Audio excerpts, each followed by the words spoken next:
Olá, pessoal do Sertão de Lutas. Mais um episódio aqui do nosso podcast, que está começando agora, mas já está começando por uns caminhos muito importantes. E um desses caminhos, uma dessas caminhadas, é justamente essa conversa que tivemos com Joelson Ferreira, que é o nosso grande convidado do episódio de hoje. Joelson Ferreira, que é articulador da Teia dos Povos, é um movimento que tem crescido nos últimos anos, tem ganhado uma repercussão muito boa com o lançamento do seu livro, agora no ano de 2021, ele em parceria com Erasto Felício. Então, é um livro que tem apresentado um pouco das experiências e tem dividido essa caminhada, com os leitores sobre as experiências da luta por terra e território. Então, um livro que nós também vamos discutir durante essa entrevista, ele é muito importante, vale a pena nós conferirmos e eu espero que vocês também gostem disso daí. Então, eu que estou falando Ailton Pinheiro, também conhecido como Mestrinho,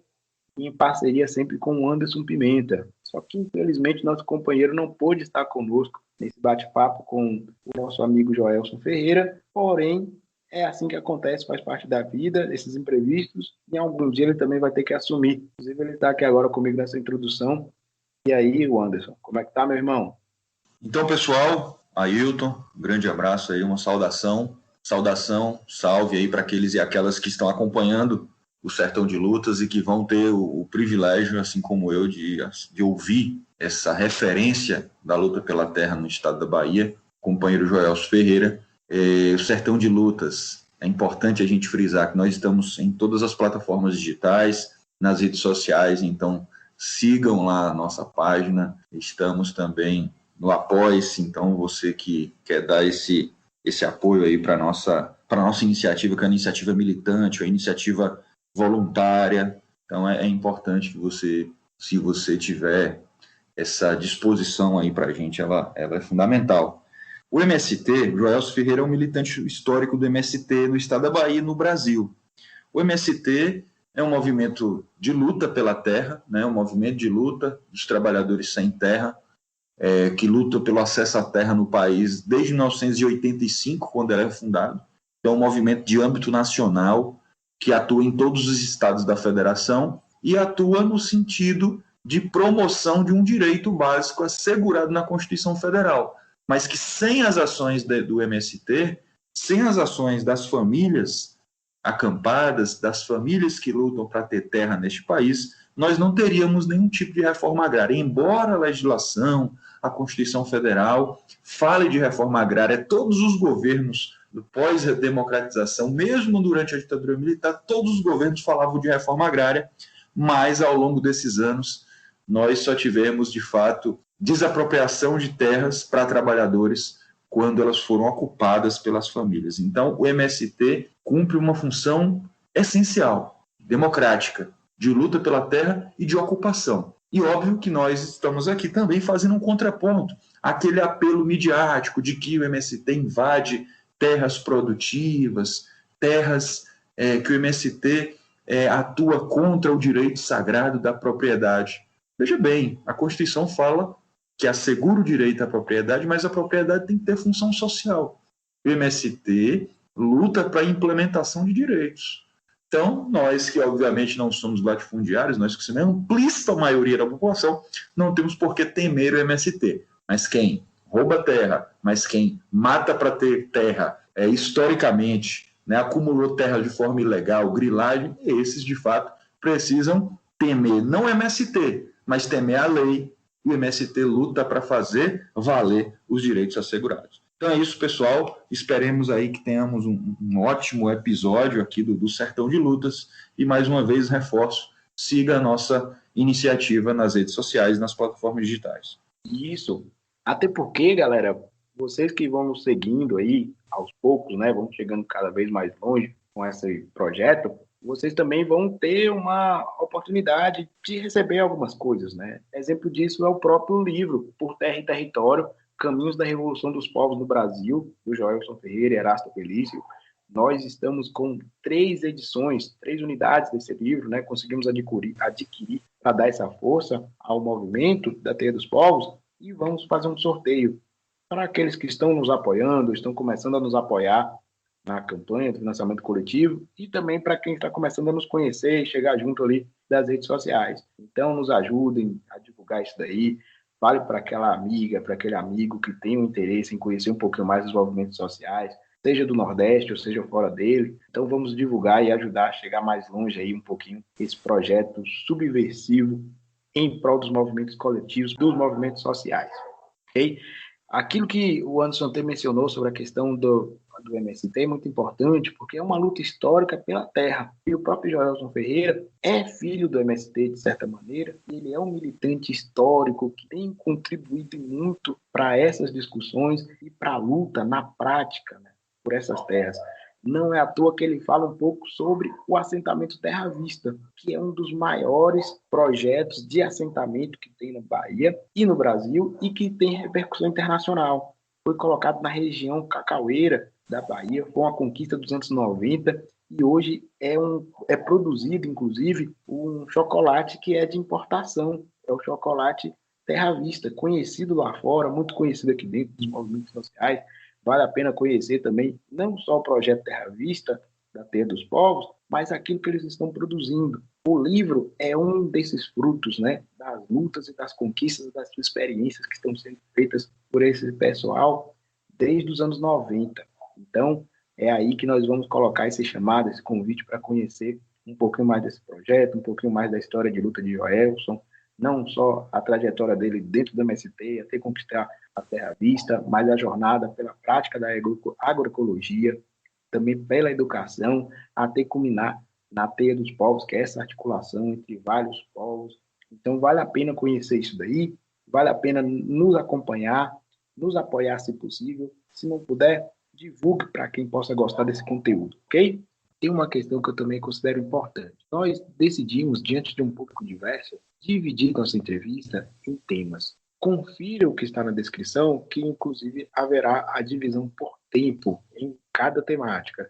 Então, conversamos sobre alguns assuntos pertinentes e cada um desses assuntos estarão lá com o tempo marcado também, para você que gosta de escutar por partes, ou então que vocês querem ir para algum trecho específico, ok? Aproveitando também para fazer um agradecimento àquelas pessoas que já estão nos ajudando voluntariamente. Exemplo disso é o nosso companheiro que deu uma incrementada, uma turbinada na nossa vinheta de apresentação, nosso amigo Felipe, grande mestre. Seu apoio aqui tem sido fundamental e muito obrigado por essa colaboração artística. Então, Felipe Carvalho, estamos aí na luta, meu irmão. Também gostaria de agradecer Fernando Bertolo por ceder, assim como o próprio Brasil de Fato, por fazer o compartilhamento dessa arte visual aqui, que é de Lampião, que está fazendo parte aí do nosso design também, da nossa logo, Sertão de Lutas, do nosso podcast. Muito obrigado aí, Fernando, agradeço demais essa gentileza e essa consciência militante, ok? Assim como o projeto, né, de audiovisual Olho de Peixe, pelos diálogos que nós temos tido aí também sobre questões audiovisuais, sobre questões ligadas aí à nossa melhoria, né, possibilidade de melhoria também nossa qualidade e direitos autorais também. Muito obrigado aí pelo material que vocês fazem. Quem quiser também acompanha aí a Olho de Peixe no YouTube, né? Que é o projeto Reiseiros, grandes contribuições culturais no registro dessa memória histórica aqui também na região do Sertão. Então é isso, galera.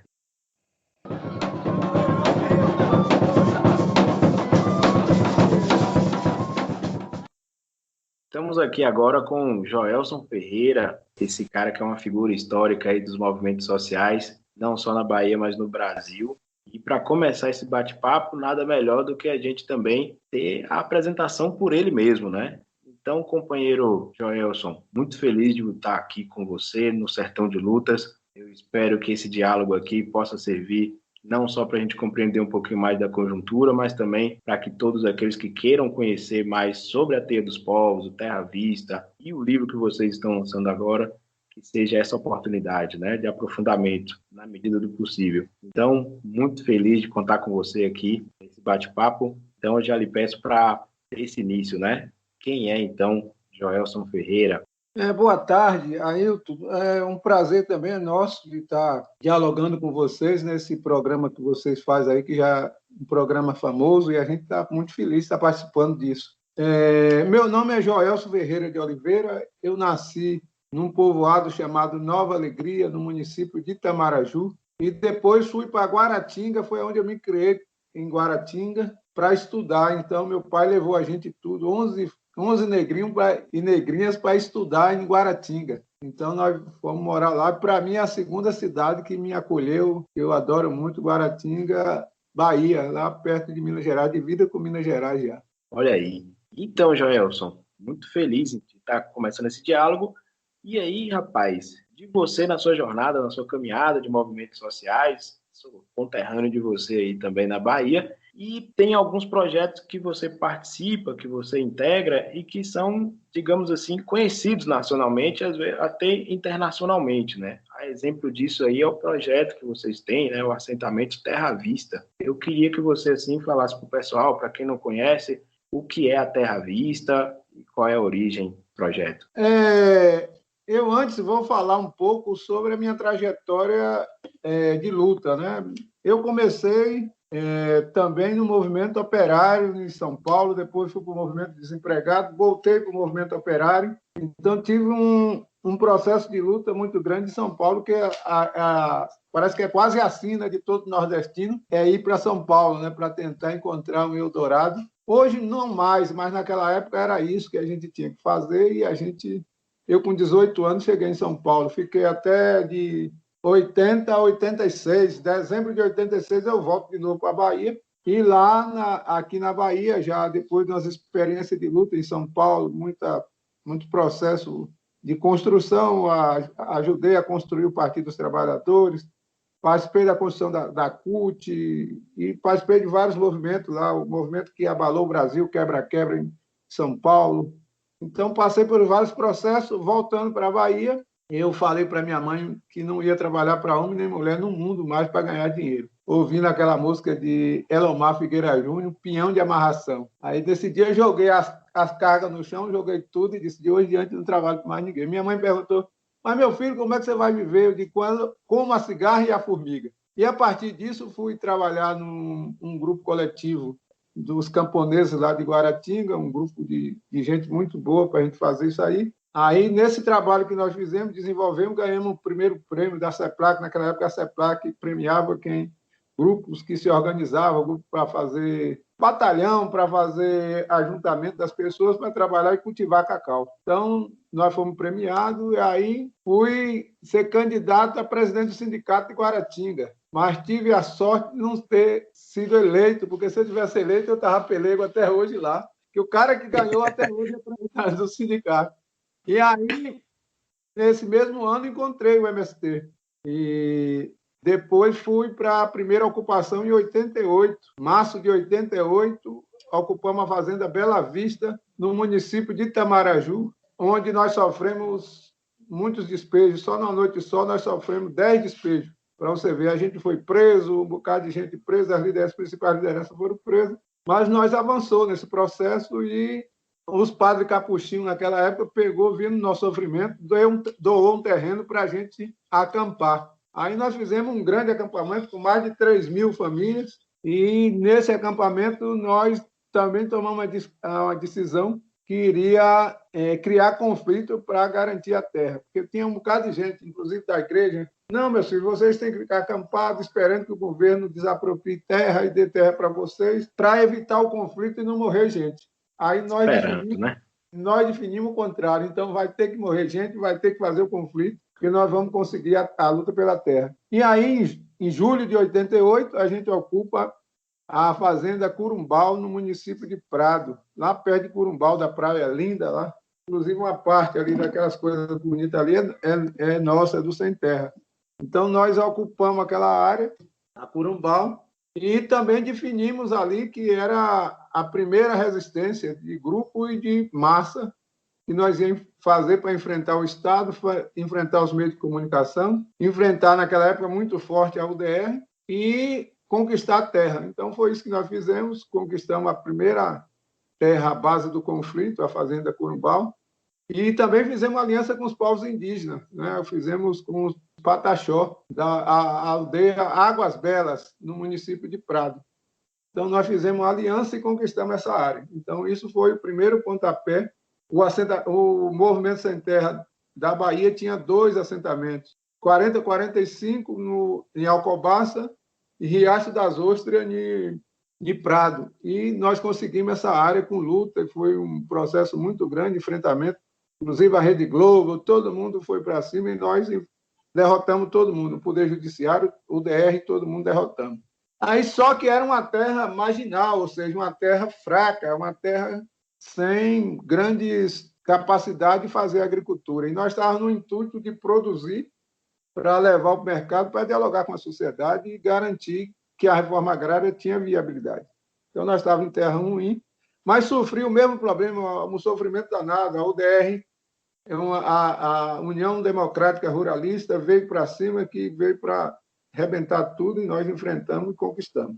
Então, aí veio a derrota de Lula em 1989, nós aí começamos a discutir para onde a gente ia, qual era o nosso caminho. Se nós ficássemos lá no extremo sul, só ali no extremo sul, nós ia ser presa fácil para o pessoal da UDR, que estava cada vez, juntamente com a Polícia Militar, com meio de comunicação e o Poder Judiciário, ia derrotar a gente. Então, aí a gente tomou uma decisão.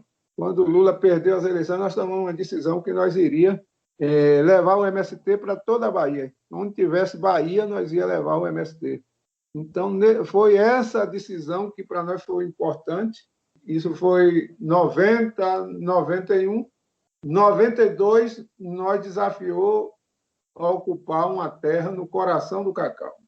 Isso era uma coisa inadmissível, né? Ou seja, naquele momento, todo mundo diz, ali vocês não conseguem terra, ali é o coração do cacau, dos latifundiários, dos coronel do cacau, e é um problema grave. Aí ainda falaram, veja o que está acontecendo lá em Una, em Canavieira, tem um grupo lá de poceiro, no acampamento Sarampo, Postinho Sarampo, e lá matou muita gente, essa coisa toda, vocês não vão para lá não, que eles vão morrer, vai ser uma coisa difícil. Aí nós, desobedientes, é para lá que nós vamos mesmo. E aí, março de 92, nós ocupamos para homenagear as mulheres. 8 de março de 1992, nós homenageamos as mulheres com essa ocupação. Aí foi um escândalo terrível. O pessoal contrataram logo o melhor escritório de advocacia de Itabuna, já chamaram à tarde. Foi uma coisa incrível, né? No sentido, ninguém acreditava que nós, sem terra, ia ocupar uma terra no coração do cacau. Então, nós ocupamos ela em 92, construímos a mesma tática e a mesma estratégia de Corumbau, de resistir ao pessoal da UDR, de fazer enfrentamento à polícia militar e também fazer enfrentamento ao Poder Judiciário e à Rede Globo, que era o grande inimigo nosso. Esses inimigos nossos nós precisávamos derrotar. Então, não fizemos um trabalho dessa perspectiva, sofremos 5 despejos, cada um mais violento do que o outro, prisão, espancamento, uma série de coisas, mas nós fomos resistindo. Chegou dezembro de 93, nós conseguimos reocupar pela 6ª vez. E aí nós tomamos uma definição que quando nós ganhássemos essa terra, dali nós não saía mais, nós ia construir uma escola para fazer nossos filhos doutores, para não passar o sofrimento que a gente estava. Então, essa área é uma área importantíssima, que é, como nós queríamos, uma área de solo muito bom, próximo da BR-101, vizinha, a BR-101 passa dentro, e dali dá para transitar para todo quanto é lugar. E próximo de 3 grandes cidades importantes, Camaquã, Itabuna e Ilhéus. Então, era isso que nós, naquela época, o desejo que nós tínhamos de fazer e de produzir para levar para esses locais, para fazer propaganda da reforma agrária e dizer que nós não estávamos só para ocupar terra, nós estávamos para produzir e construir uma vida decente e digna, inclusive com educação e tudo que nós tínhamos direito para ser feliz. Então, nesse sentido, Terra Vista foi um marco histórico do MST para homenagear as mulheres e, por incrível que pareça, quando a gente ocupou a terra, era de 3 mulheres que moravam na Vieira Solto, no Rio de Janeiro. Então, isso foi assim umas contradições, umas coisas que foi tanto se acertando que a gente conseguiu.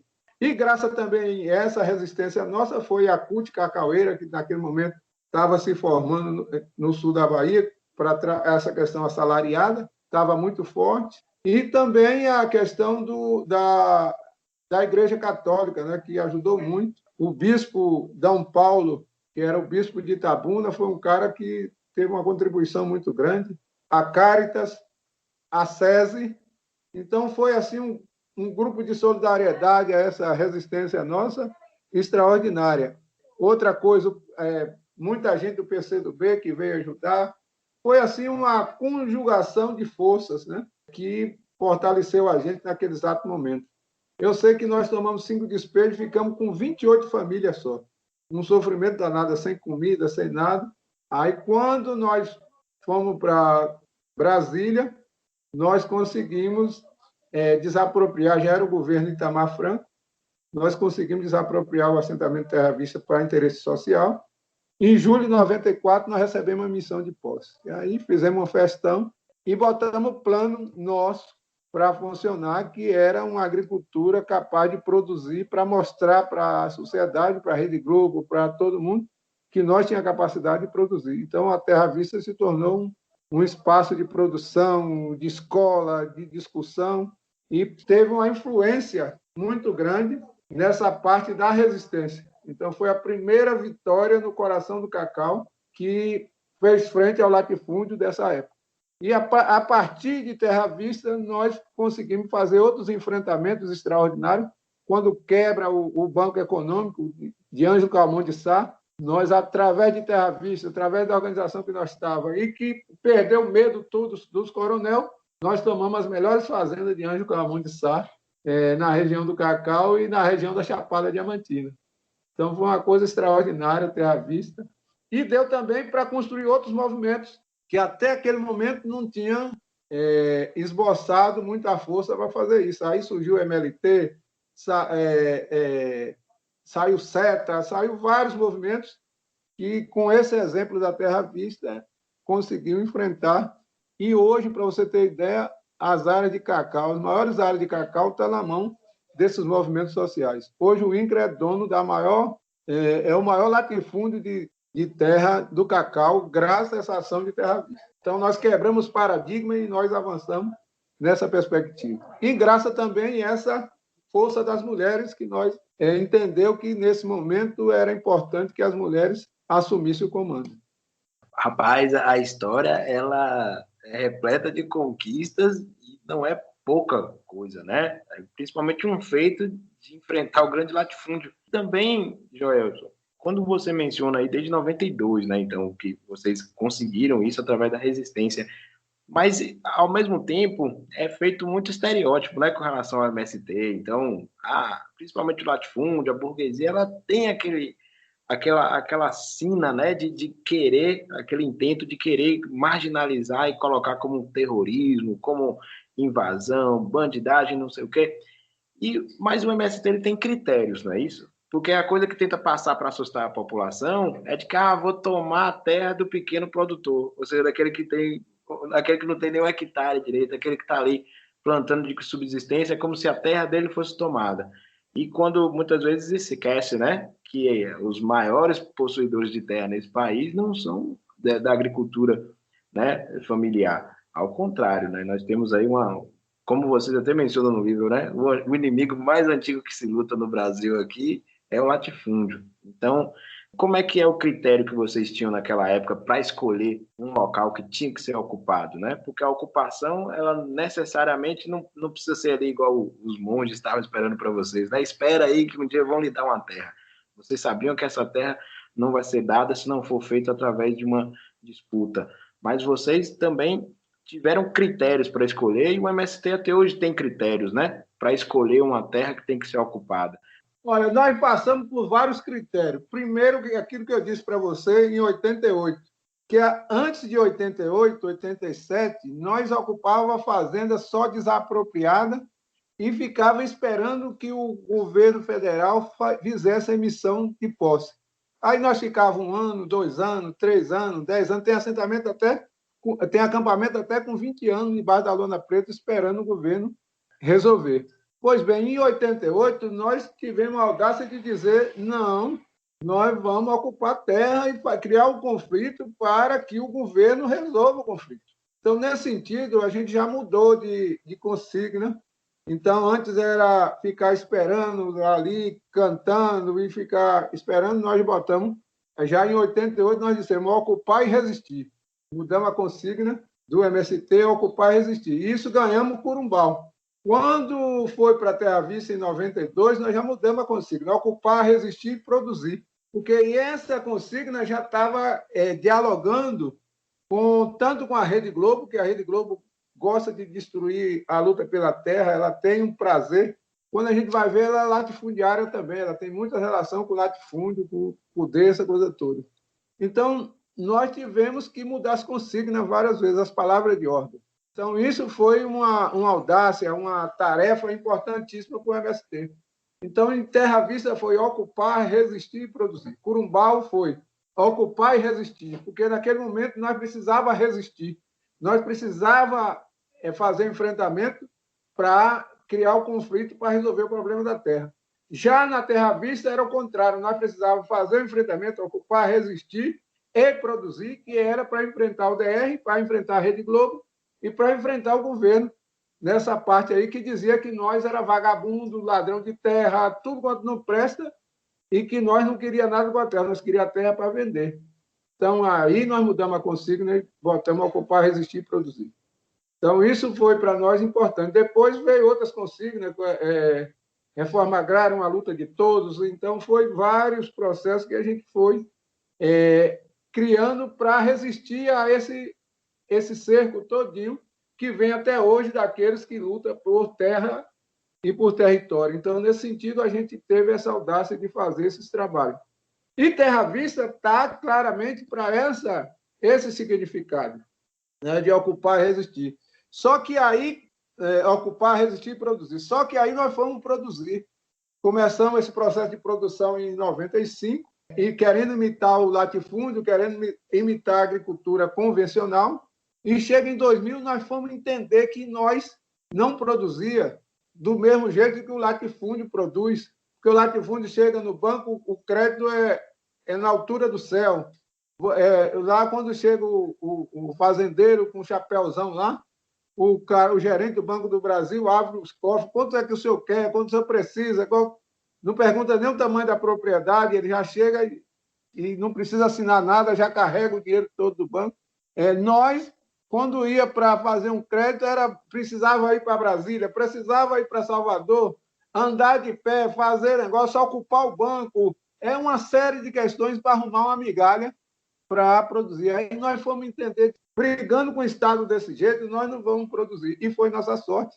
Aí nós passamos a ler os livros de Ana Primavera, ler um pouco de Confúcio. E o velho Confúcio disse: façam a boa ideia para os olhos do mundo e ela por si só se transforma em milhões.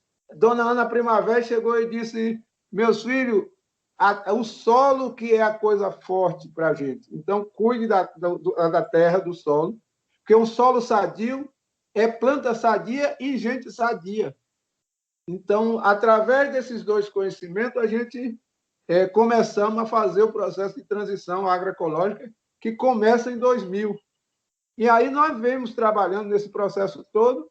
Hoje nós estamos conhecidos internacionalmente graças ao chocolate orgânico Rebelde que nós produzimos, chocolate Terra Vista, e possibilitou a gente andar em várias partes do Brasil divulgando essas questões. E a questão importante, mais importante hoje, é o processo da transição agroecológica, que a gente vem trabalhando e vem processando, e daqui a pouco nós estamos entendendo agora que Terra Vista não pode ficar sozinha, não pode ficar ela e o processo da agroecologia, que então nós precisamos dar passos mais elevados. E a gente está fazendo uma proposta que cabe a todo mundo, e num prazo de 24 anos, a gente, todos nós que estivermos dentro desse processo, se tornar trilionário, no sentido de construir uma riqueza, não é a riqueza monetária, não é a riqueza, é uma riqueza que a gente, de fartura, de educação, de relações com várias comunidades, e fazer uma ligação importante para fazer uma coisa simples que todo mundo fala, transformar a nossa vida em festa, trabalho e pão. Pronto, é só isso que nós queremos. A riqueza nossa é essa: festa, trabalho e pão. Mais nada que nós estamos exigindo.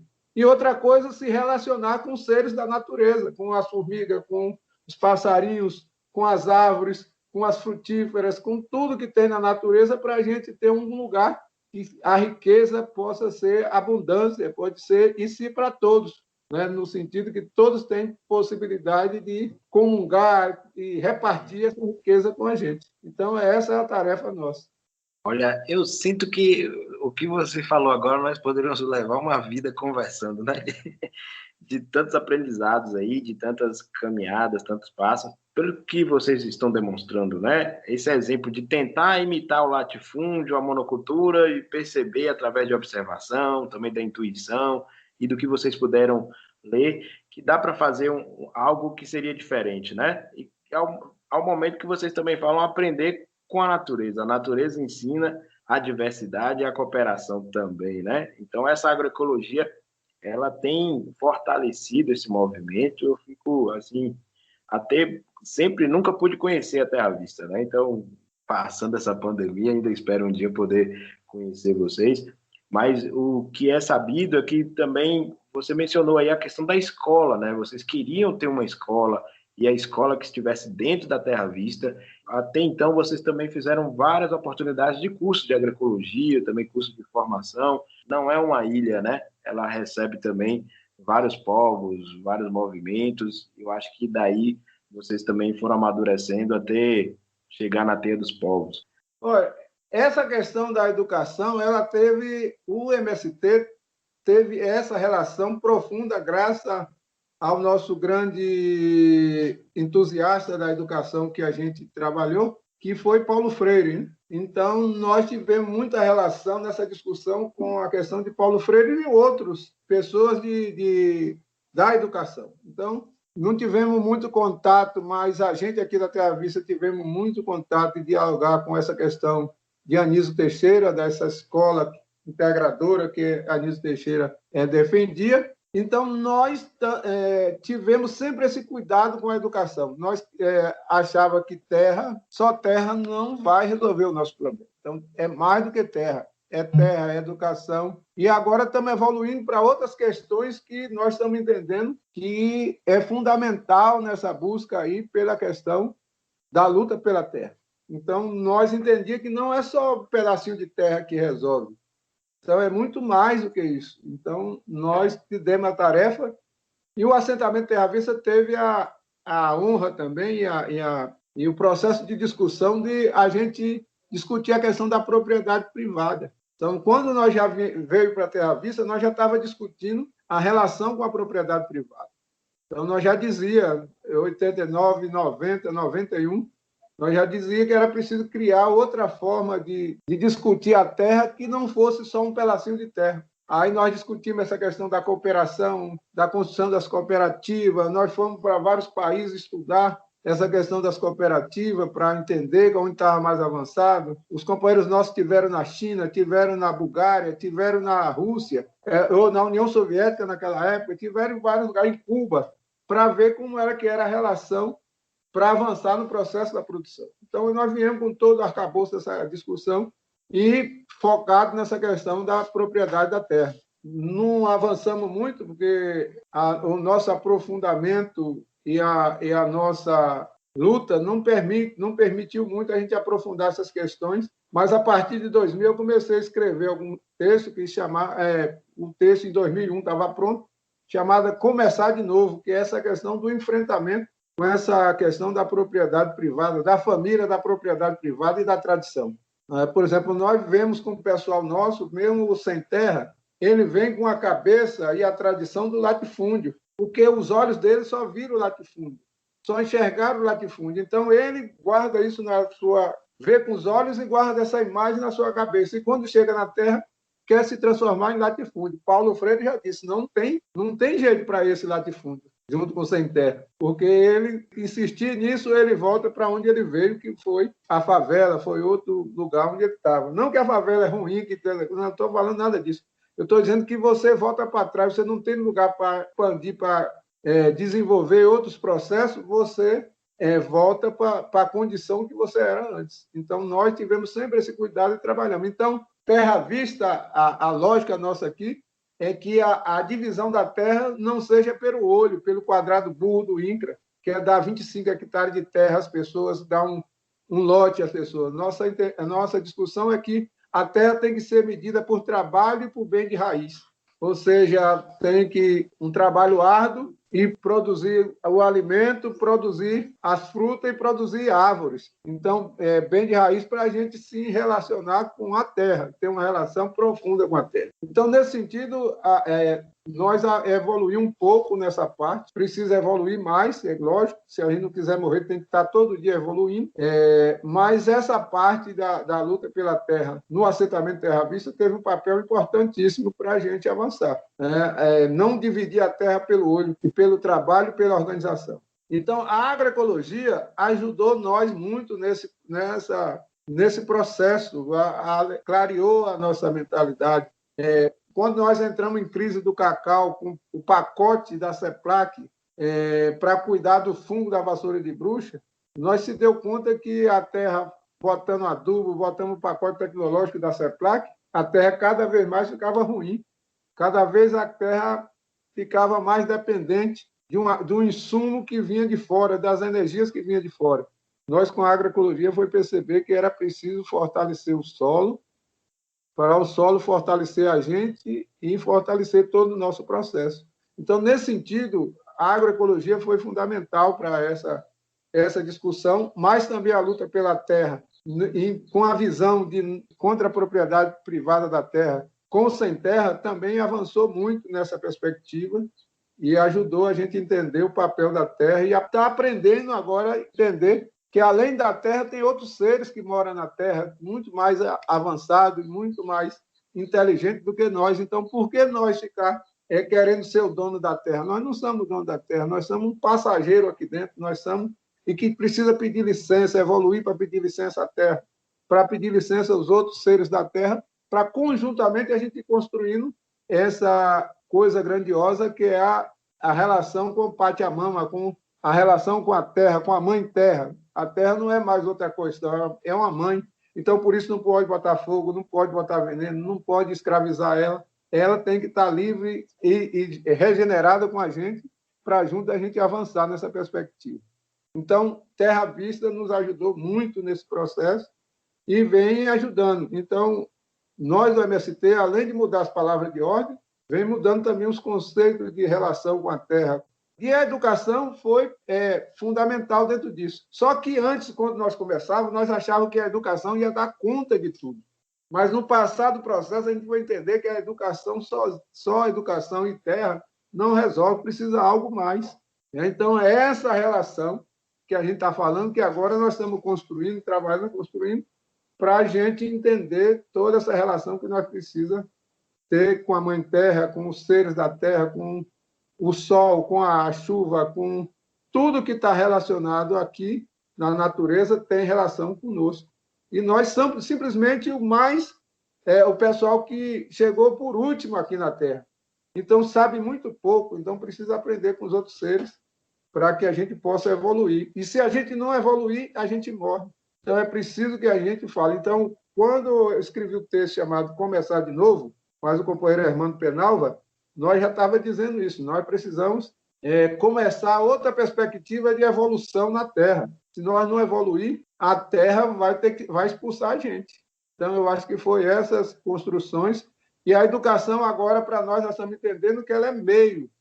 Ela não é princípio e nem fim. Ela é meio. Então, nós precisamos trabalhar com essa convicção que a educação é meio, ela ajuda, ela fortalece, mas ela não é princípio e nem fim. Nós temos que traçar o nosso projeto dentro do princípio para alcançar o fim, e a educação vai estar no meio do caminho para ajudar a gente a fortalecer esse processo. Então, agora nós já estamos vendo a educação com outro olhar, com outra perspectiva de integração. Então, nós já estamos dizendo que é preciso nós construir os nossos terreiros lúdicos. As nossas crianças precisam aprender brincando com a floresta, aprender brincando com os rios, aprender brincando com as frutas, aprender brincando com a terra, para sentir essa relação, para, a partir dos 10 anos, ir para as oficinas, sair do terreiro lúdico e ir para as oficinas para tentar encontrar o seu caminho, a sua forma de como fazer.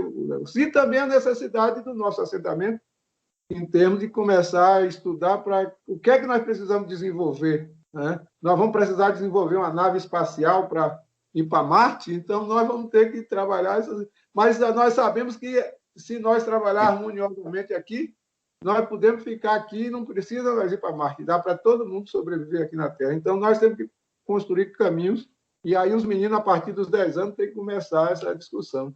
Depois vai para a escola técnica, que é importante, e nós estamos querendo trabalhar fundamentalmente para construir a nossa universidade, para ter essa relação com a natureza e ter essa relação com a terra, para a gente começar a evoluir.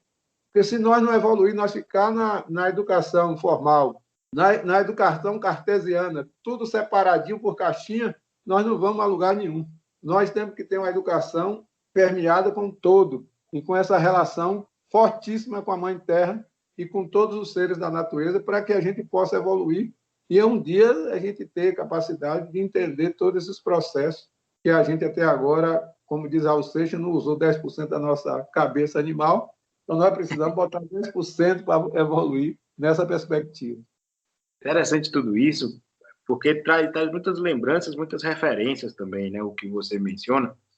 Acho que uma delas é quando você falou da gente não precisar ter que sair daqui, né? Sair da terra para ir para outro lugar. Lembra muito também a questão, até é muito semelhante, porque tem tudo de agroecologia também, que é a permacultura, né? É criar uma nova cultura, uma cultura de permanência, ao invés de ser uma cultura, né? Vai acabar, que tem prazo de validade para a gente ficar aqui até não ter mais como e nossa espécie ter que desaparecer, porque a gente não pôde viver em conjunto com essa outra família maior, que é a Pachamama, né? Somos filhos da terra também. Isso é muito pano para manga, de fato, e eu acho que esse entendimento seu e também dos seus companheiros, suas companheiras, Joelson, acho que passa pela sua transição, né? Não é só a transição da monocultura para a agroecologia, essa transição também assim, de compreensão dessa conexão maior que nós temos. Não é só seres humanos, e o que está lá na Terra é um recurso, né? E tudo a gente vai ter que usar até acabar. E você também teve uma mudança também na sua trajetória de movimentos sociais.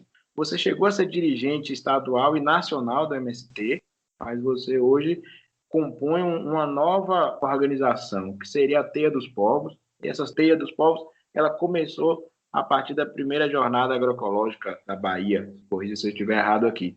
Mas aí eu gostaria que você também falasse um pouquinho dessa sua mudança, juntamente com seus companheiros, de quem ajudou você nessa jornada. Como é que foi feita essa mudança de entendimento também de como você se organizar? Essa questão, eu tenho uma profunda e forte laço com o MST. O assentamento aqui é um assentamento do MST, onde eu moro. Tenho o maior orgulho disso, porque foi através do MST que a gente... eu vinguei as minhas duas vós, que, por incrível que pareça, as minhas duas vós eram dona de terra aqui no sul da Bahia, e ela foi tomada depois que meus dois avós morreram. Então, fizeram o caxixe do sepultamento, né, que é uma dívida que as mulheres viúvas recebem do sepultamento, do caixão, da comida do velório, do traslado, como hoje é coberto pelas... tem as empresas que fazem essa questão, você vai pagando mês a mês, vai receber. Então, aqui era diferente. Os coronéis, tudo era compadre um do outro, compadre das famílias mais pobres, né, que tinham um pedacinho de terra, todo mundo tinha o maior prazer de dar um filho para batizar. Então, todas as duas minhas avós atraíam uma dívida quando meus dois avós morreram, o avô materno e o avô paterno. Então, essa dívida custou um pedaço de terra da minha avó, das minhas duas avós. Então, os latifundiários tomaram o sepultamento do meu avô. E deram um pouquinho de dinheiro que a avó materna ainda deu para comprar um pedaço de terra de 12 hectares. E 60 hectares, lá em Guaratinga. E minha avó materna foi obrigada, ou minha avó paterna foi obrigada a deixar meu pai e meus tios num pedacinho de terra do meu tio, José, lá em Pau-Brasil, e ela foi trabalhar para o coronel em Ilhéus. Ilhéus não, em Itabuna, que ele tinha duas mulheres, uma em Ilhéus, que era do casal, e a outra dona francesa, que ele trouxe lá da França, dos cabaré francês. Então, minha avó engomava para esse coronel. eu vou lembrar o nome dele aqui e digo nesse instante. Então, eu, através do MST, me tornei vingador do meu povo, da minha avó, das minhas duas vós, essa coisa toda. Então, para mim, o MST, a bagagem que eu já trazia de São Paulo, e o MST me forjou na luta, que sou hoje a pessoa que sou graças à luta dentro do MST. Então, isso, para mim, deixar bem claro, que o MST, para mim, é o MST na minha vida, na minha trajetória, é parte da minha vida. Né? Sem ele, eu não poderia estar em outro lugar nenhum. E essa questão desse processo da construção da teia não tem nada a ver com essa questão da luta do MST.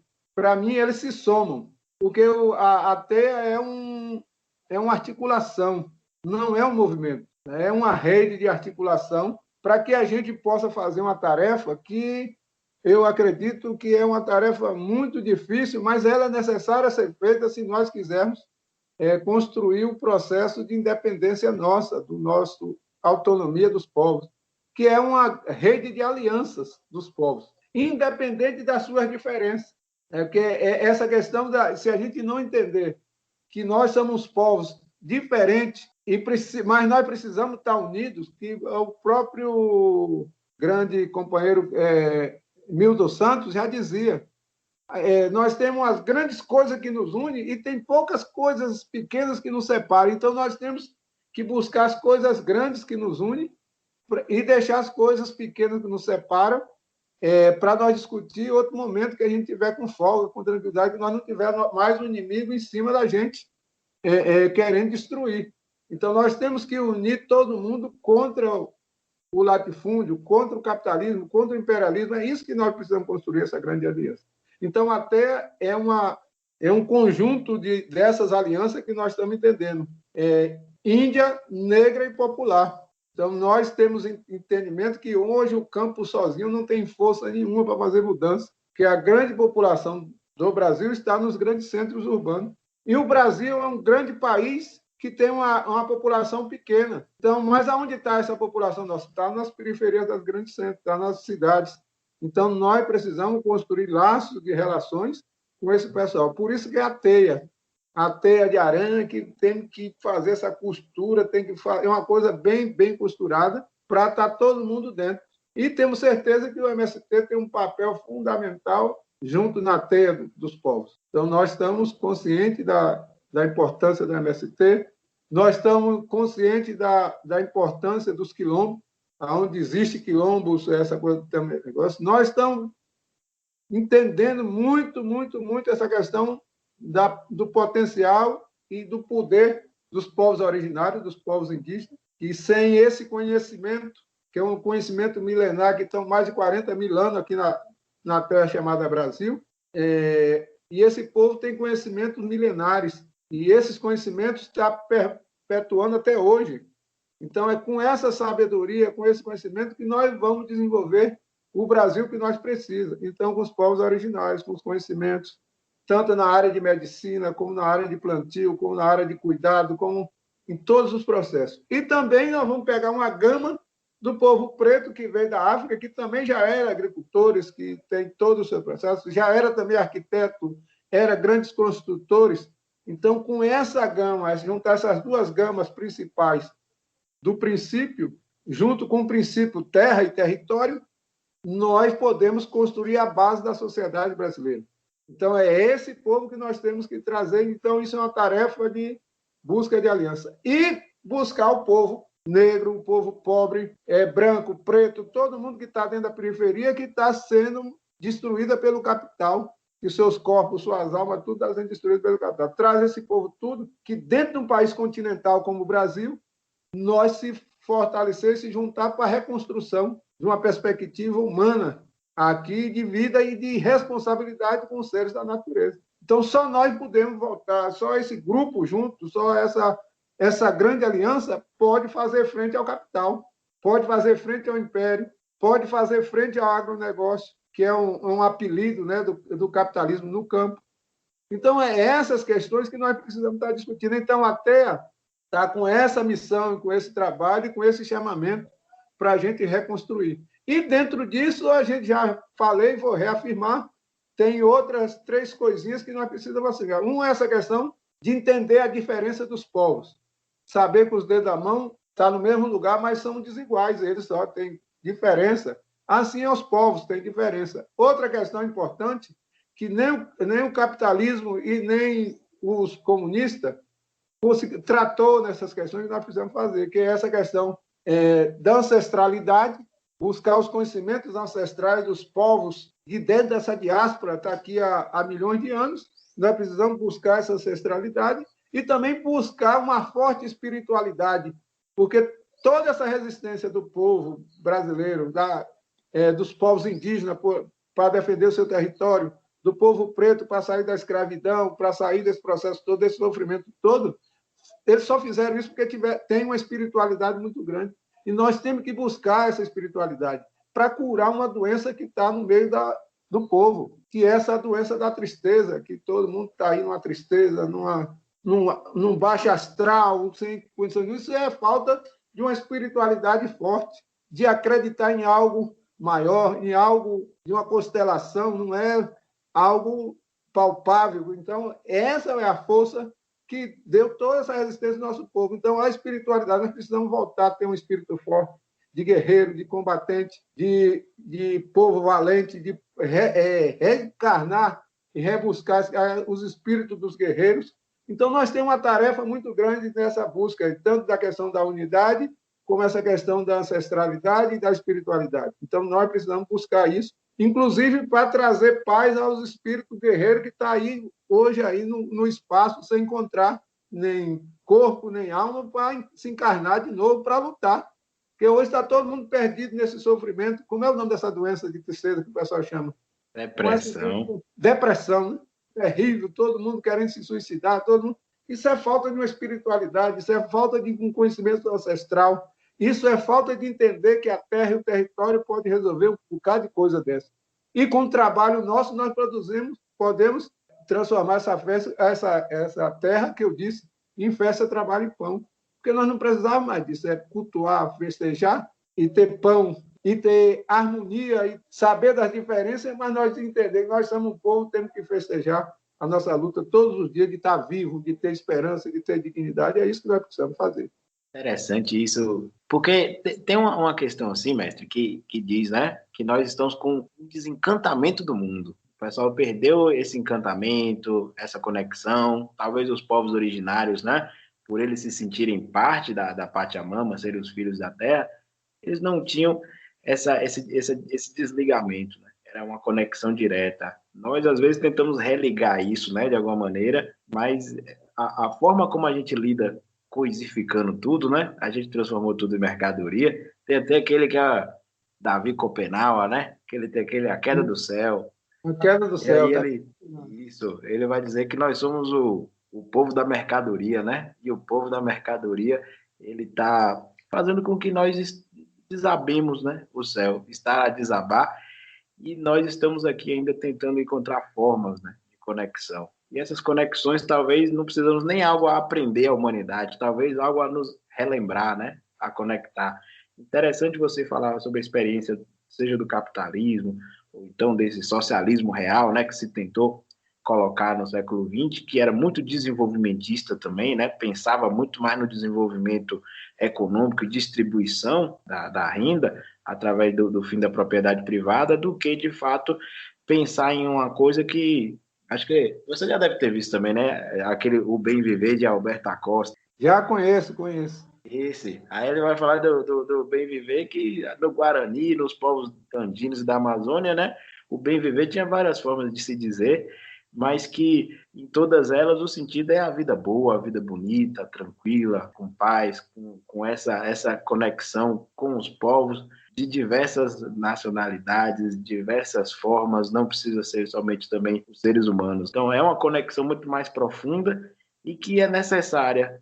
Talvez nós estamos indo no sentido de ir para a queda do céu, né? Estamos caindo, como diz também Ailton Krenak, e aí nós temos que encontrar formas de adiar esse fim do mundo. Talvez adiar o fim do mundo seja buscar novos caminhos. E esses novos caminhos é o que você fala no livro que você está propondo. Até o companheiro que está com você na escrita, ele faz lá a apresentação, ele vai também falar sobre Erasto Felício. isso. Então, não é o que está no livro ali, a ideia da Teia dos Povos. É uma experiência que você está colocando ali, chamando para dialogar, tantos povos que já estejam organizados, ou então que não estejam organizados, mas que pudessem debater o que você está propondo ali. Então, eu penso que essa ideia, essa sementinha que você está querendo plantar em povos de diferentes culturas, diferentes visões, diferentes formas também de pensar em como transformar o mundo, né? Você colocou ali que é uma jornada, que tem caminhadas, também tem os passos. E aí eu queria que você falasse um pouquinho dessa sabedoria que vocês acumularam aí, estão querendo transmitir, chamar o pessoal também para conhecer um pouco, porque ao mesmo tempo que é simples, tem uma complexidade ali, muita sabedoria que não é simplesmente ler e entender, né? Tem a prática envolvida aí também, eu acho que é a sabedoria da prática. Como é que você fala um pouquinho sobre esses processos aí?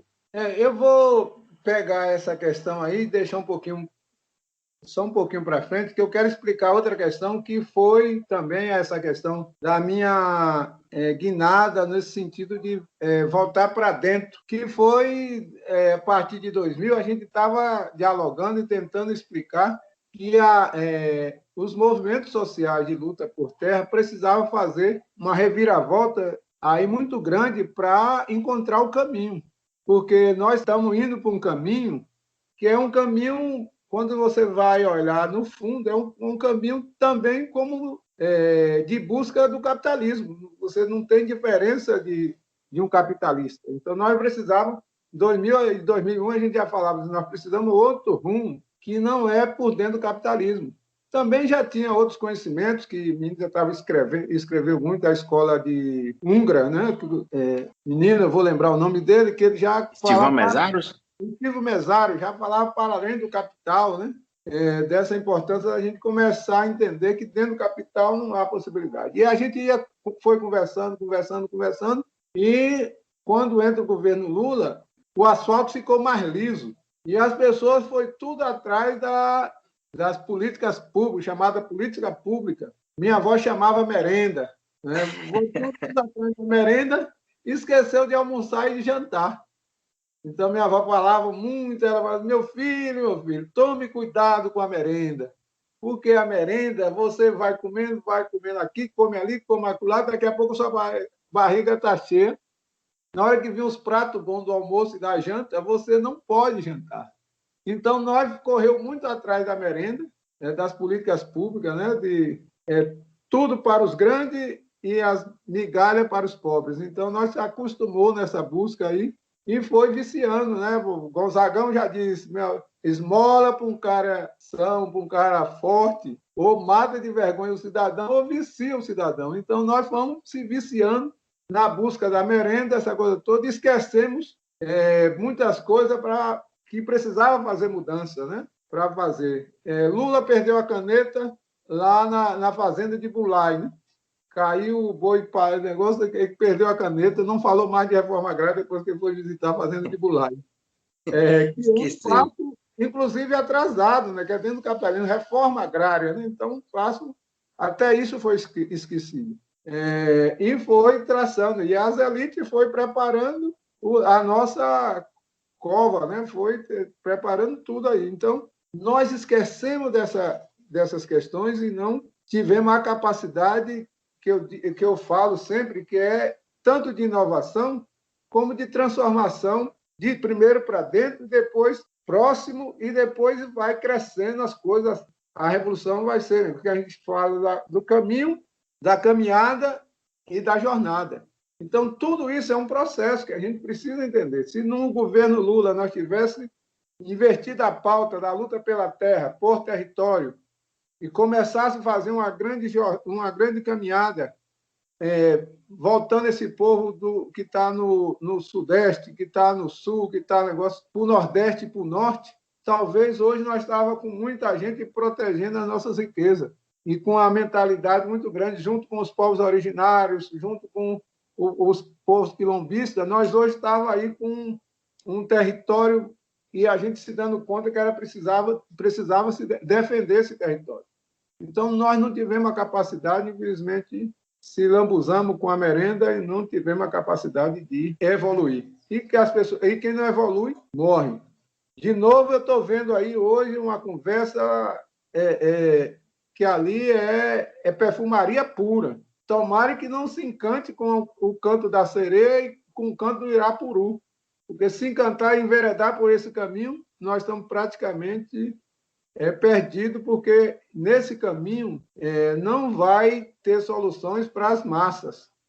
Pode ter solução para um grupo pequeno, pode ter solução, mas para as massas não tem solução por aí.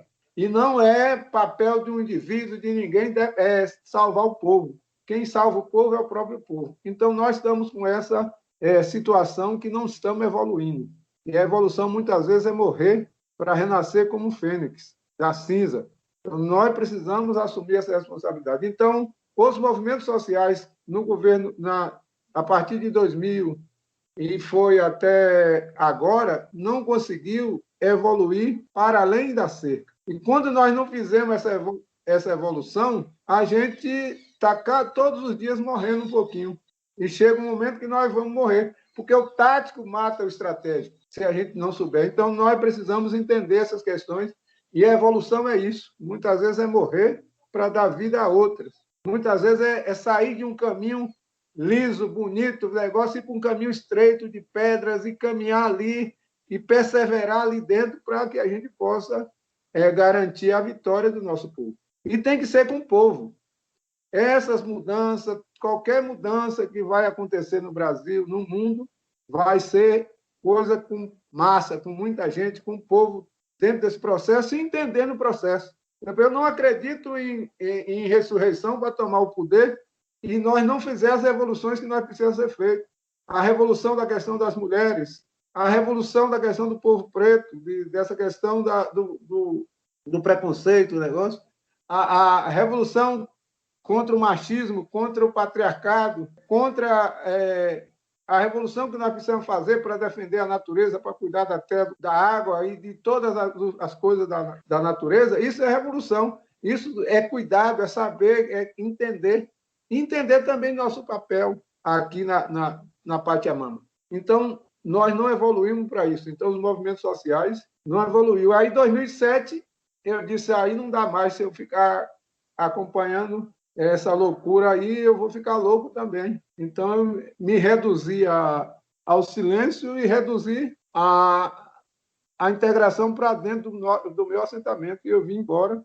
Eu era da direção nacional, da direção estadual, e fui da direção nacional do MST, larguei tudo e voltei para dentro do assentamento, para me reconectar comigo e voltar para dentro e voltar numas perspectivas. E agora, essa questão dessa busca do caminho e da caminhada e da grande jornada, é que a gente está dizendo que é preciso, de novo, dizendo que é preciso a gente recomeçar as coisas a partir de dentro, a partir do local onde a gente vive, a partir da nossa comunidade e também a partir de tomar uma decisão pessoal, porque muitas questões aí coletivas vai também da decisão pessoal das pessoas. Então, não tem decisão fácil.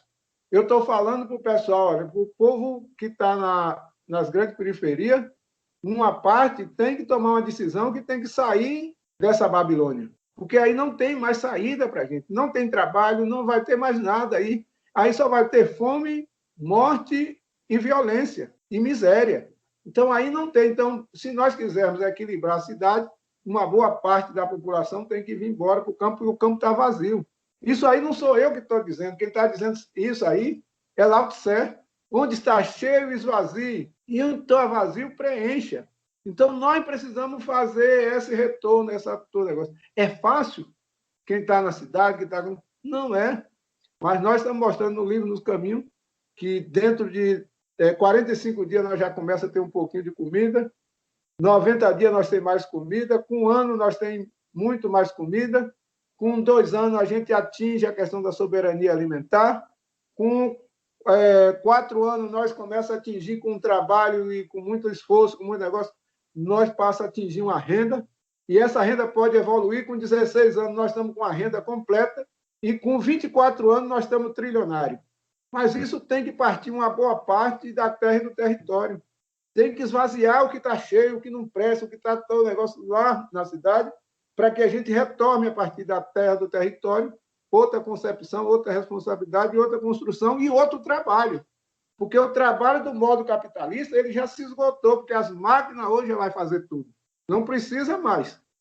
Então, nós precisamos entender. Viver daquele tempo da Revolução Francesa não dá mais. Do lema da Revolução Francesa não dá mais. Nós precisamos de coisas concretas. Concretitude. Não dá para a gente ficar nessa ilusão de liberdade, de fraternidade, de igualdade. Não pode ficar nessas ilusões. Essas ilusões se foram. Não precisamos ficar no debate de Stalin e Leon Trotsky. Nós não podemos ficar nesse debate reduzido, eurocêntrico.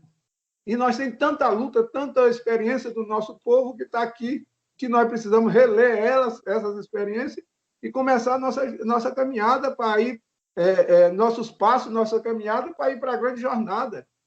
Então, nós temos capacidade disso. E a grande jornada do povo brasileiro vai refletir na América do Sul toda e no mundo inteiro. No dia que nós fizermos uma boa jornada, consagrar essa jornada, pode ter certeza que nós vamos influenciar no mundo inteiro. Porque a Darcy Ribeiro, todos os poetas, todos os cantadores, falam dessa importância dessa sociedade brasileira, dessa miscigenação desse povo, dessa capacidade de se relacionar um com os outros. Então, isso é a grandiosidade, e com um povo indígena, com um povo ancestral, que pode nos fortalecer nesse bom viver que eles aprenderam e vivem até hoje, nessa relação de harmonia com a terra, com a natureza. Então, essas questões é que nós precisamos aprofundar.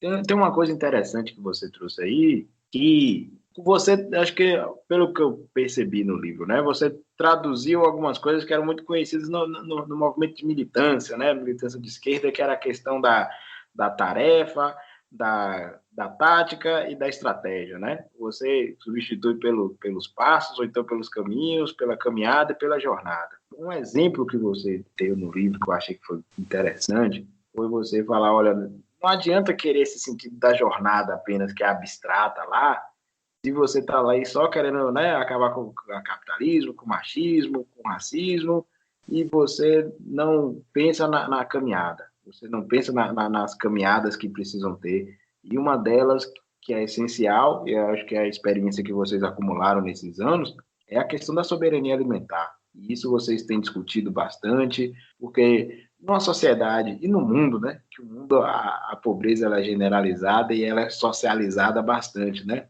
O lucro é a abundância que é privatizada.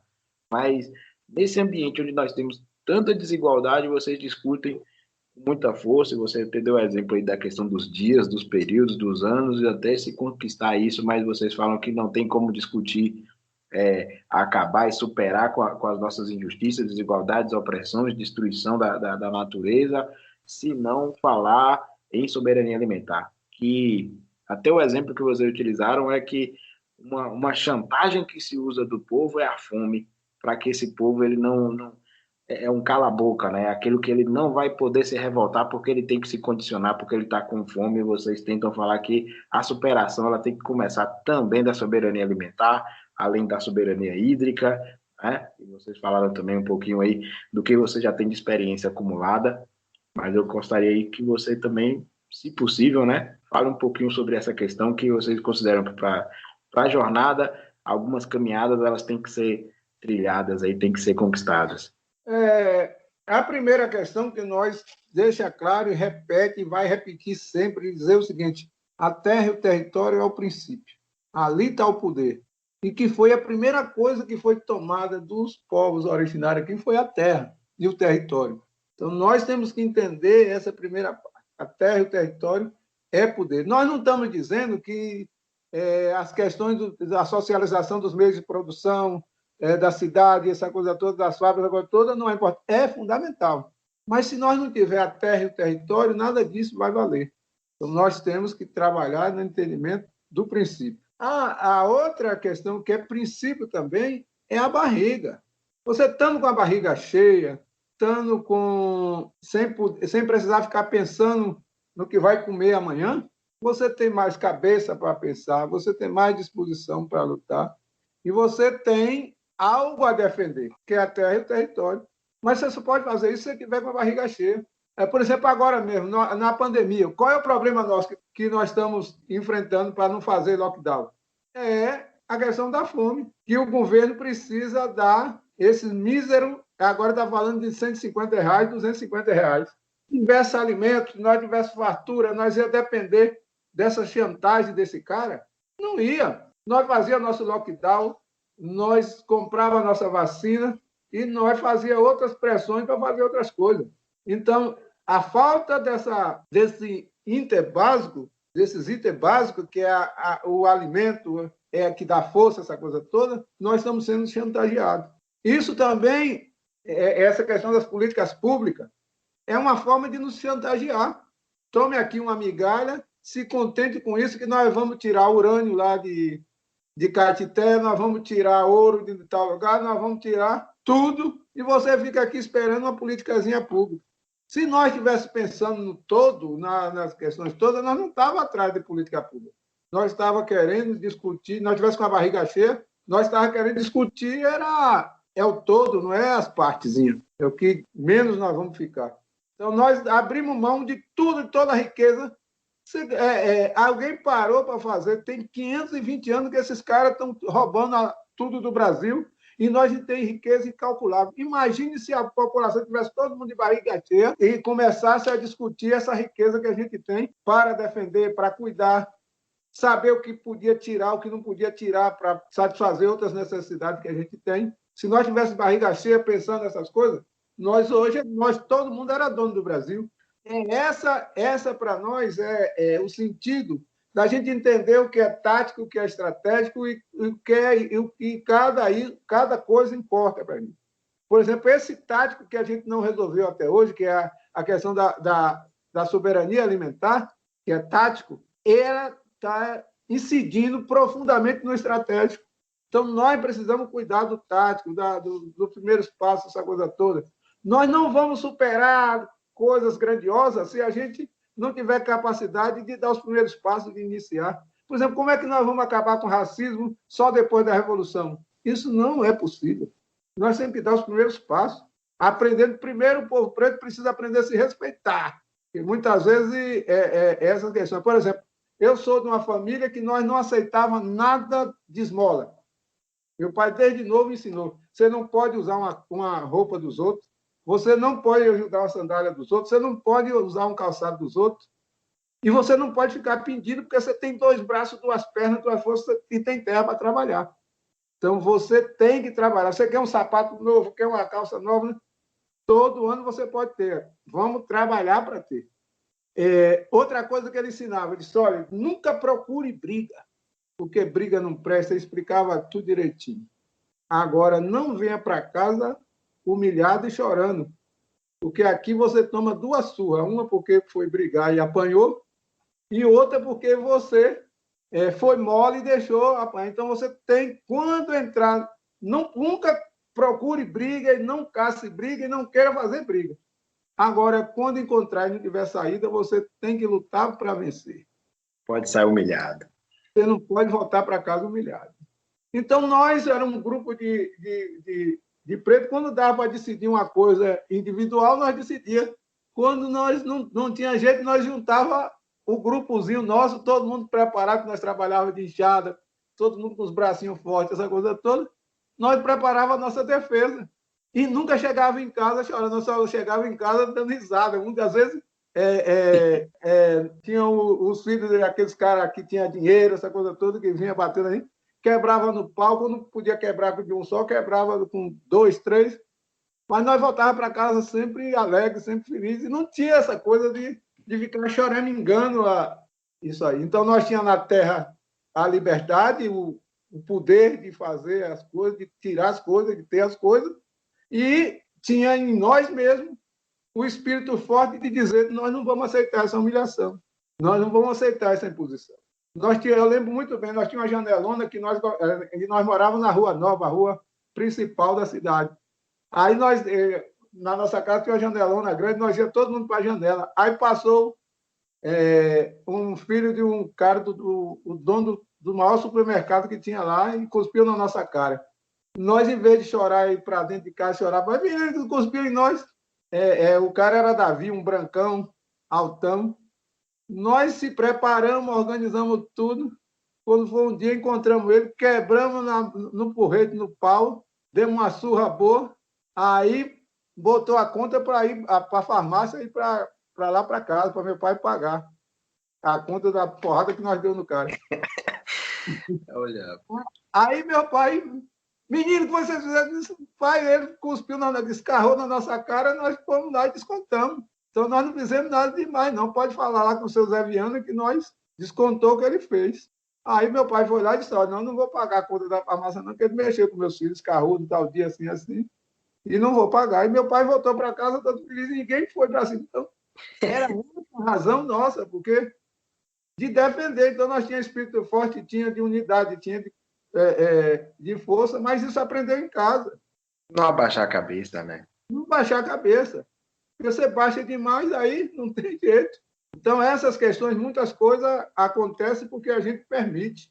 E é preciso parar de permitir. Né? Tem uma questão que você mencionou recente, eu acho que é do momento em que nós aceitamos migalhas, né? No início dos anos 2000, muitos de nós nos contentamos com aquilo ali, achamos que era o suficiente, que era o que nos cabia nesse latifúndio, e aí achamos que isso poderia durar. Né? Só que o pouco que foi dado para as elites já era um absurdo, né? Acostumados a deixar o povo à míngua, se indignaram com as migalhas, né? Ou seja, indignou com um governo que nem era socialista, nem era comunista, era um governo de desenvolvimento, desenvolvimentista, e que fez políticas de assistência social, e que não é nem um negócio comunista, né? Governos de direita, né? Social, democracia, já fazem isso aí em outros lugares, e nem assim quer dizer que não é um governo capitalista. Mas isso foi um absurdo para essa parte da elite, e chegamos a um ponto de ter passado por um golpe, estar no governo agora de extrema direita, né? Com várias semelhanças com o fascismo. Agora, recentemente, tivemos aí uma questão que foi Lula, né? Anularam lá as condenações, os processos que estavam ocorrendo contra Lula, e ao mesmo tempo aquele povo que vivia de cabeça baixa começou a ter esperança. Eu acho que eu quero trazer uma reflexão com você aqui, meu amigo, que é o seguinte, tem um rapaz, estudante, né, Tiago Torres, ele vai lá e menciona o seguinte, que ele tem muito tempo que ele viu o povo com tanta esperança, assim igual tá vendo agora com Lula aí, né? Você mencionou sobre o canto da sereia. E aí ele fala o seguinte, que Paulo Freire ensinava que esperança não é esperar, esperança é construir. E parece que o povo está querendo esperar como se tudo fosse melhorar com a eleição em 2022, que tudo vai ser muito bom, e que o bom para muita gente é no tempo lá da migalha, né? Daquele pouquinho que era dado para diminuir a pobreza. Mas aí eu queria saber de você, porque já que você acredita nessa jornada, né, que é uma jornada de transformação, o que está em jogo no momento nosso dessa atual conjuntura e como você considera, né, que os povos, seja os povos da cidade, o povo do campo, o povo da floresta, de que forma que a gente deve também tentar nos organizar, nos posicionar, quais essas caminhadas aí, porque a esperança pode estar retornando, né? Mas aí é construção ou é esperar? Olha, eu não quero jogar água fria nesse processo de esperançar do pessoal que está hoje aí, de todo mundo. Inclusive, meu MST mesmo está muito esperançoso nessas coisas. Eu sou um pouco pessimista e cauteloso. E eu gosto muito de acreditar naquilo que eu planto e na preparação para a colheita do que eu plantei. Então, nós, ultimamente, não plantamos muita coisa para merecer uma colheita farta. Então, é muito cuidado com essa esperança que o pessoal está tendo. A elite brasileira é uma elite escravocrata, é uma elite odiosa, é uma elite que não tem piedade. A palavra piedade delas não existe. A palavra compaixão não existe. A elite tem ódio. Ódio profundo. E o ódio, a gente vê aí com Lula, que é justamente isso. Lula não fez nenhuma mudança radical que merecesse tanto ódio.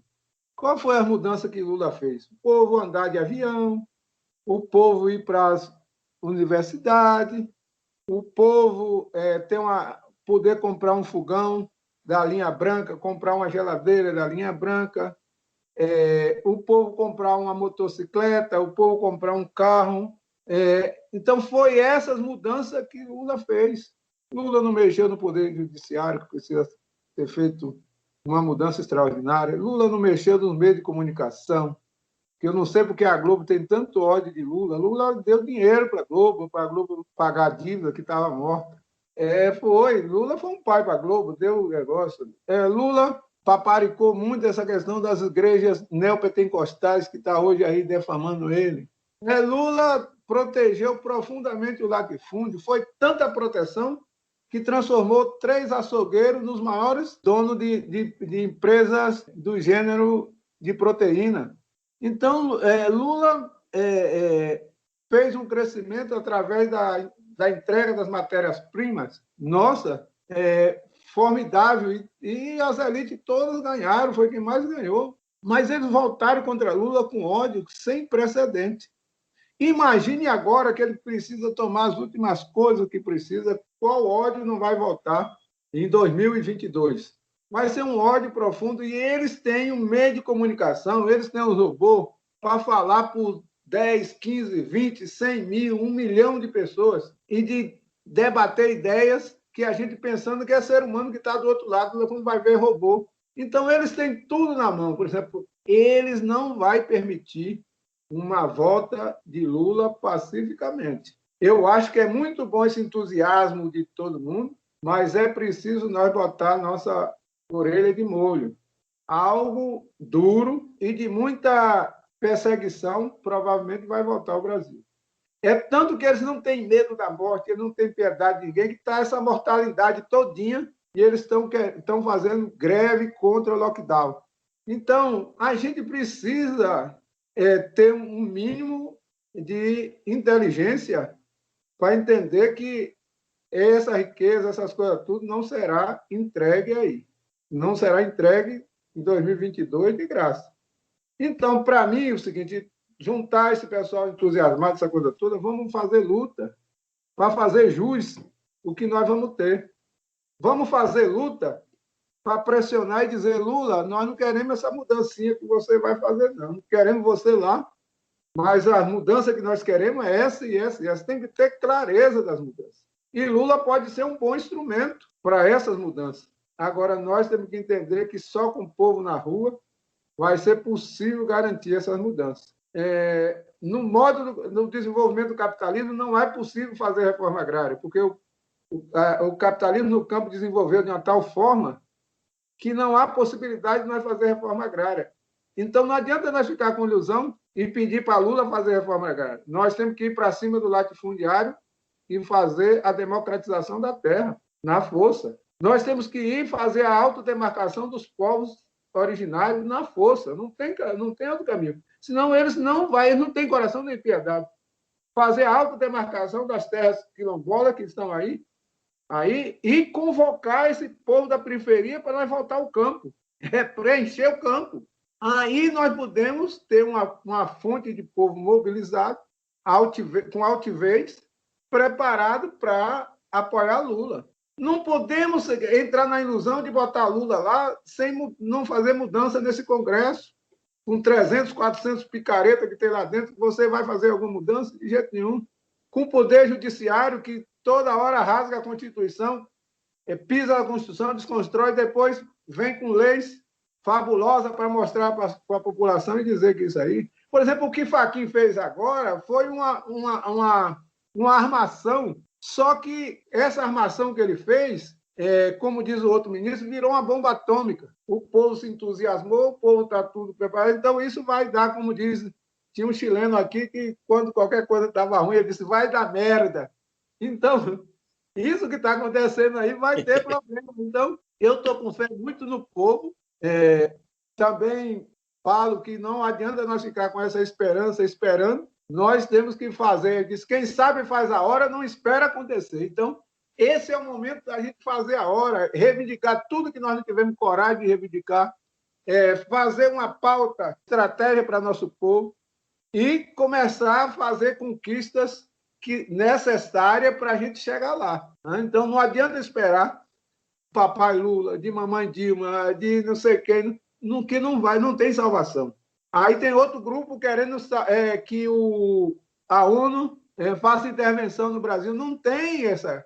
O Brasil é um país grande, é um país rico, é um país potente. A ONU não vai fazer invasão besta aqui. E se eles fizerem, para tomar isso aqui de nós. Então, nós não adianta ficar pedindo que os países estrangeiros venham botar ordem na nossa casa. Quem tem que botar ordem na nossa casa é nós mesmos. Nós botamos uns bananinhas desses, uns merda desses, tudo para correr, que já era, nós já tínhamos para ter feito isso. O pessoal fica com o negócio de mesa. As Forças Armadas é uma força de merda. O Exército Brasileiro hoje já demonstrou que é uma merda. Não serve para nós, só serve para combater o seu povo. Então, nós não temos necessidade de umas Forças Armadas dessas. Mesmo que eles estejam armados de estar os dentes, eles não têm moral, não têm força, não têm capacidade para enfrentar o povo. Então, nós temos que assumir que com nossos corpos nós vamos enfrentar essas metralhadoras, essas coisas tudo, e botar ordem na nossa casa. Com pau, com pedra, com foice, com outras coisas, nós temos capacidade de botar uns bananas desses para ir dormir. Ou botar para os Estados Unidos, que é o lugar deles, onde eles querem morar, em Miami. Então, joga para lá essa força militar entreguista que fica entregando o país. Então, é isso que nós precisamos chamar o povo.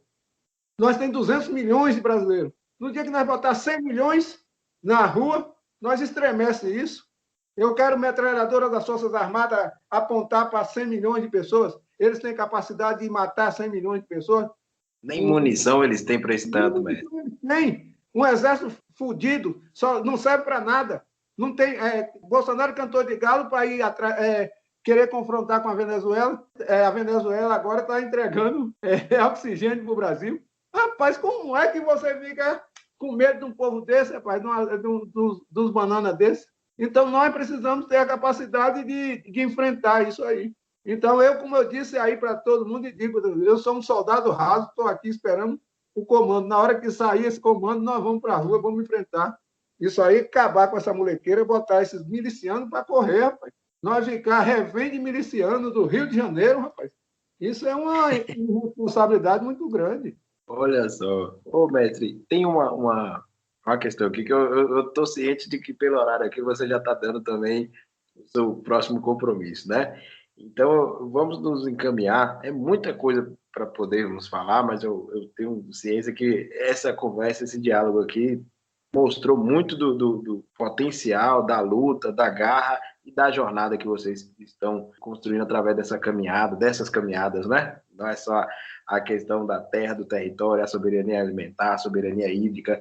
Eu queria, então, já a gente caminhando para essa parte final, né? Então, nessa parte aqui, eu queria que você convidasse as pessoas aí para ler o livro que você está apresentando, justamente com o seu companheiro, Erasto Felício. Vocês dois, ele também faz parte aí, né, da Teia dos Povos, da organização aí, da comunicação. Inclusive, admiro esse papel que vocês estão fazendo aí, eu tenho acompanhado bem ali a movimentação de vocês. E aquele conselho, né, vocês falaram que está para dois públicos, né? Aquele que já está organizado, independente de qual seja a sua forma de organizar, onde ele esteja organizado, que já sabe também da importância, né, da luta pela terra, mas aquele que não está organizado. Então, principalmente também para esse que não está organizado, qual é o convite que você faria para ler esse livro que vocês produziram?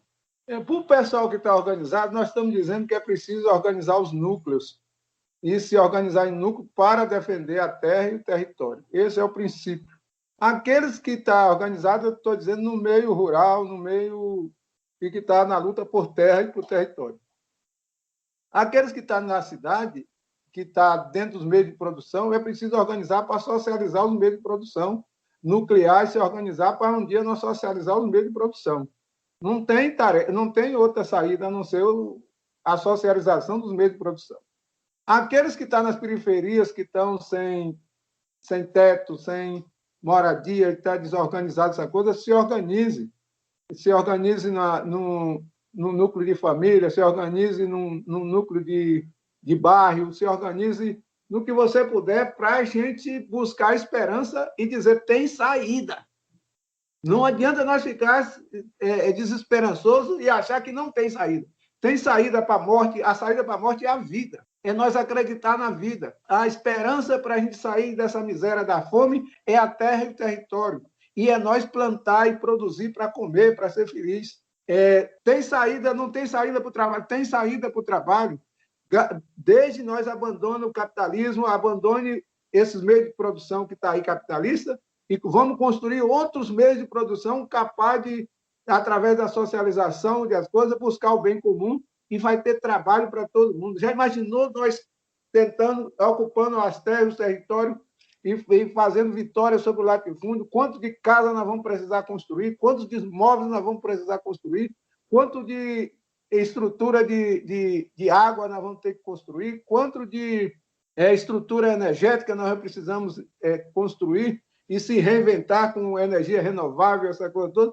Nós temos um mundo todo para dar conta, nós temos uma responsabilidade muito grande para dar conta. Então, nós precisamos se animar, sair dessa doença. Essa doença é de rico, não é doença nossa. Esse negócio de tristeza, de solidão, de suicídio, essa coisa toda não é nossa, isso é coisa dos ricos. Deixe eles se suicidar, deixe eles se entristecer. Nós precisamos construir a nossa terra, nosso território, com alimentação, com tudo, festejar, agradecer a Pachamama, agradecer os seres da natureza, se reconectar com nossas ancestralidades, reconectar com a nossa espiritualidade e começar a erguer esse sonho que nós todos queremos, que é um país decente para todo mundo.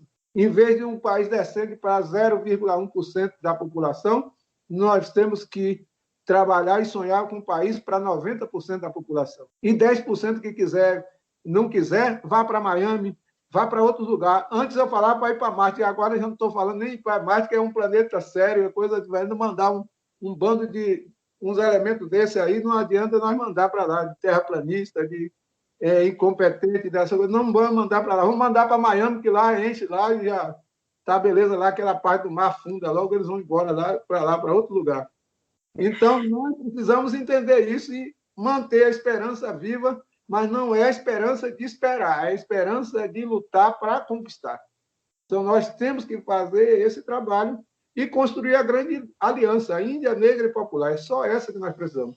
Nós precisamos aliança com o PSDB, nós precisamos aliança com a direita, nós precisamos aliança com esses grupelhos aí que estão aí sem causa. Nós precisamos, a nossa aliança é Índia Negra e Popular, para retomar a terra, o território, tomar os meios de produção, socializar e construir o bem viver para todo mundo. Mas todo mundo que estiver nessa luta, estiver nessa organização capaz da gente vencer esse pequeno inimigo, que é pequenininho, é 1%, quando ele junta os puxa-saco dá 10%, que é 9%, é 1% com mais 9%. Então, quando eles juntam com os puxa-saco, com os... Como é que dá o nome daqueles caras que batiam nos escravos? Os... Capitão do Mato. Capitão do Mato, junta esse povo todo aí, os milicianos, dá 10%. 10% não ganha para 90%. Então, nós precisamos, 90%, reagir, se preparar, porque o futuro é nosso, não tem outro caminho. Só a nós pertence o futuro. Então, minhas amigas, meus amigos, esse livro de Joelson Ferreira, juntamente com seu companheiro de luta, de batalha na Terra dos Povos, é o livro Por Terra e Território, Caminhos da Revolução dos Povos no Brasil. Acho que aqui já deu para a gente sentir a pontinha do iceberg ali, do que pode ter de riqueza dessas experiências. São décadas de caminhada, de lutas, né, de superação de muitas conquistas e aprendizado também, por que não, naquilo que não deu certo, naquilo que eles ainda estão buscando. E já falaram, né? Assim que souberem como é que vence a jornada, eles também vão escrever um livro para falar como é que conseguiram também superar essas dificuldades desse pequeno inimigo aí, como ele mencionou, de 1%, né? Mais que tem uns jagunços aí, uns lacaios, uns capitão do mato, chegar a uns 10%. Nessa caminhada difícil, nós estamos aqui no Sertão de Lutas, tentando conhecer e ver vários movimentos, várias organizações que estão aí construindo, com esperança, mas construindo, lutando, plantando, para vermos aí um novo horizonte possível, com qualidade de vida. E se essa é a frente ampla que realmente vai dar certo, de fato eu estou com o Joelson aí, é a frente ampla com o povo indígena, com o povo negro, com as populações aí da periferia, as margens desse capitalismo que só nos faz oprimir, com certeza.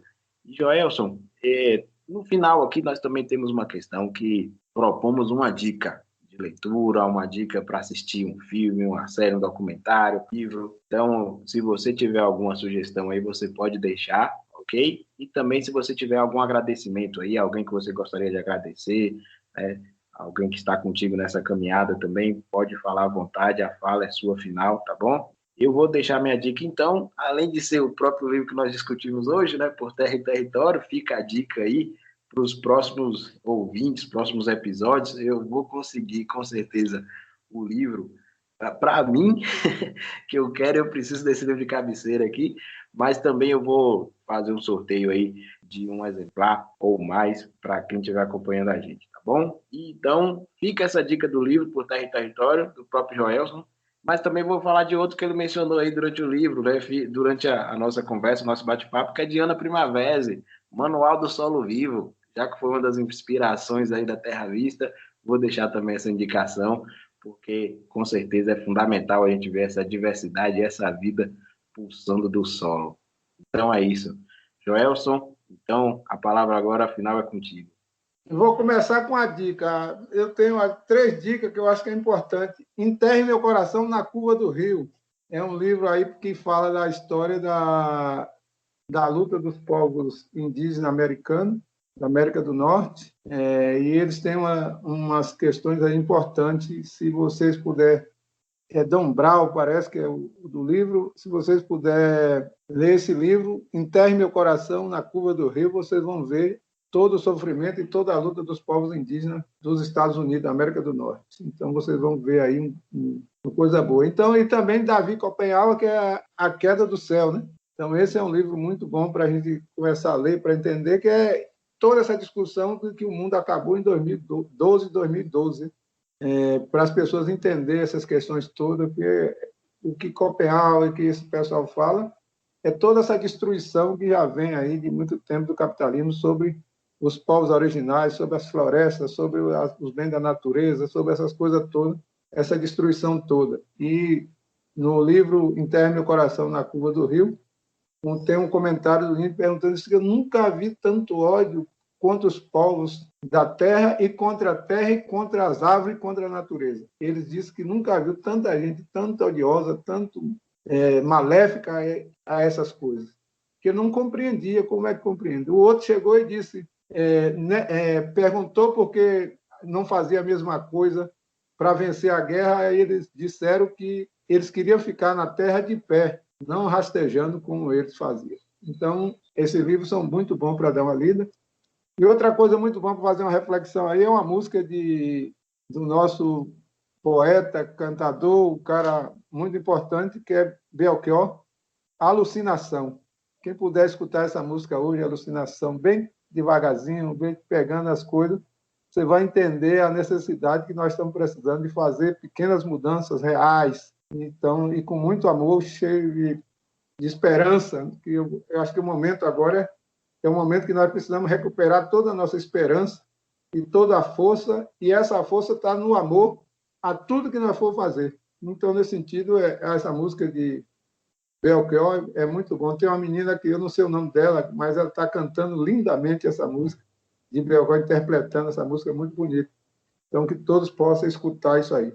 E dizer a vocês aí do sertão que eu tenho maior admiração pelo nosso povo sertanejo. E nosso povo sertanejo aí, vocês, a voz desse povo sertanejo, tem uma experiência muito bonita de últimos tempos que eu adoro, que foi a Guerra das Águas aí em Correntina.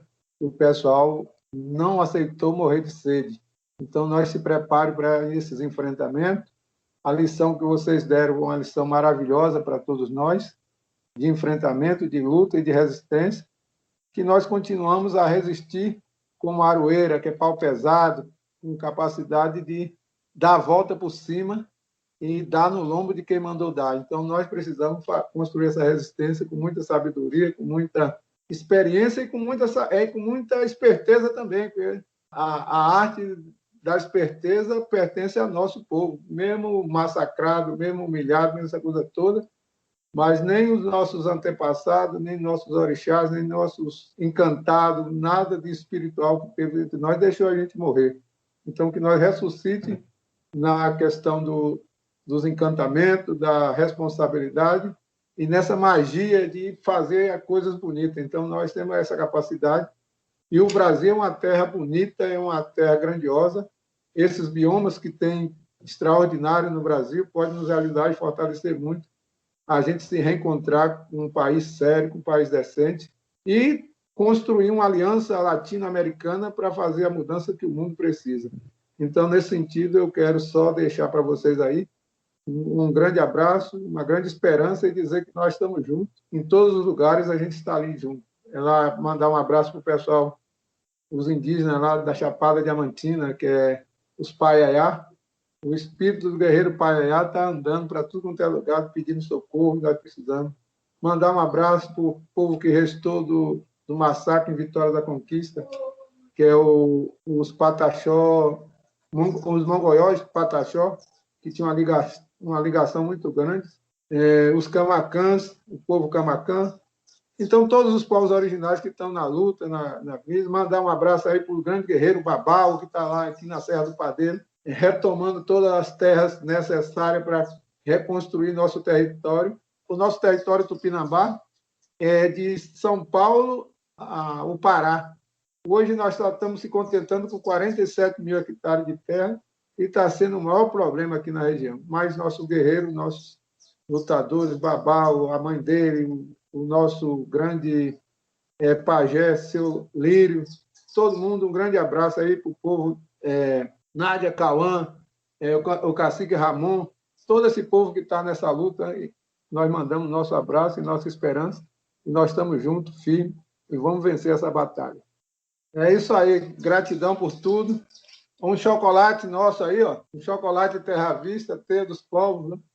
É isso aí, valeu demais, mestre Joelson. Então, é uma honra, eu ainda vou... Vai cair a ficha ainda de tudo aquilo que nós falamos aqui, né? Muita informação, mas eu fico muito feliz de poder registrar e que isso aí seja útil também para essa mensagem ficar ecoando aí, né? Vai ficar gravada, então que isso sirva para inspirar tantas e tantas pessoas que querem ter esperança, que querem construir, que querem fazer alguma coisa, mas não sabem por onde. Então fica aí o exemplo e o convite feito por Joelson, a Teia dos Povos, a Terra Vista. E eu vou encerrar assim como eles começaram o livro, eles disseram que faziam-se vários encontros, né, formativos, então eu vou encerrar com a mesma frase que eles utilizaram lá. O que nos une é muito maior do que aquilo que nos separa. Então, paz entre nós, guerra aos senhores. Valeu, pessoal. Grande abraço e até a próxima.